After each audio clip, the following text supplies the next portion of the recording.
tunafanya matengenezo mengi ya valvu badala ya kubadilisha valvu kabisa.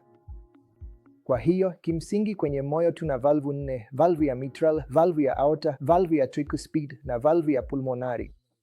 Kwa hiyo kufanya upasuaji kwenye hizi valvu kwa watoto wachanga, watoto wadogo au vijana si jambo rahisi. Ni jambo tata kidogo kwa sababu chaguzi ni chache.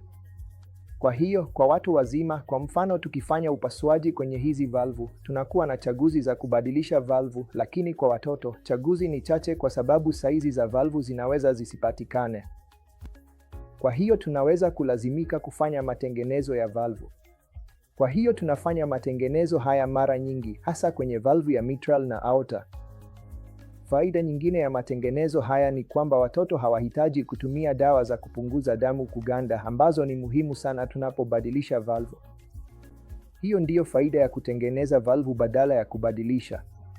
Na tunafanya matengenezo haya ya valvu kwa njia isiyo na uvamizi mkubwa pia. Yaani, kawaida kwa upasuaji wa moyo kwa watoto au watu wazima, mara nyingi tunalazimika kufanya upasuaji mkubwa katikati ya kifua, sternotomy. Lakini kwa njia isiyo na uvamizi mkubwa, tunapitia pembeni au chini ya mkono pia, hivyo kovu linakuwa dogo na linaweza kufichwa chini ya mkono kwenye kwapa. Kwanza kabisa, muonekano wa nje, cosmesis. Nambari ya pili, maumivu.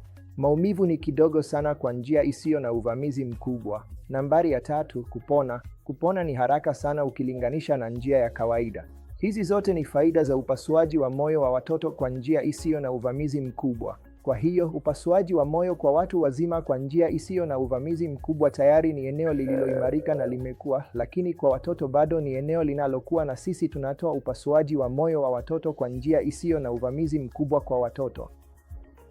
Asante.